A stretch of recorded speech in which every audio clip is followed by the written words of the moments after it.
बनावट वधूच्या जाळ्यात तरुणाची फसवणूक, टोळक्याचा सिने स्टाईल हल्ला, रिसोड पोलिसांची धाक कारवाई।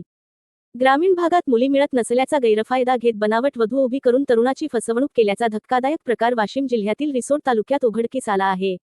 रिसोड तालुक्यातील आसेगाव पेण येथील दीपक सीताराम खांजोडे यांना लग्नासाठी मुलगी दाखवण्याच्या नावाखाली मध्यस्थांच्या माध्यमातून 2 लाख रुपयांची चोरणी करण्यात आली। लक्ष्मी गणेश हेंद्रे वय 19 हिने, राधा तोपे या बनावट नावाने डिसेंबर 11 रोजी दीपक यांच्याशी विवाह केला। डिसेंबर 13 रोजी वधूला घेऊन जाण्यासाठी चारचाकी वाहन आले असता वधू बनावट असल्याचा संशय नवरदेवाच्या लक्षात आला आणि तिला जाण्यास मनाई करण्यात आली। यानंतर 14 डिसेंबरच्या रात्री 15 ते 16 जणांच्या टोळक्याने मोप गावाजवळ प्रवाशांना अडवून बेदम मारहाण केली। घटनेची माहिती मिळताच ठाणेदार रामेश्वर चव्हाण यांनी पथकासह तपास सुरू केला। सीसीटीव्ही फुटेजच्या आधारे डिसेंबर 15 रोजी वधूसह 4 आरोपींना अटक करण्यात आली। न्यायालयाने आरोपींना 4 दिवसांची पोलीस कोठडी सुनावली असून उर्वरित 12 आरोपींचा शोध सुरू आहे।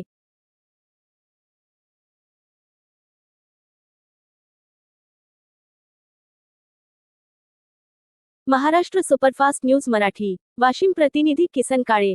पुढील अपडेट्ससाठी पाहत रहा महाराष्ट्र सुपरफास्ट न्यूज मराठी। आमच्या यूट्यूब चॅनलला लाईक व सबस्क्राईब करा व बेल आयकॉन बटन दाबून शेअर करा।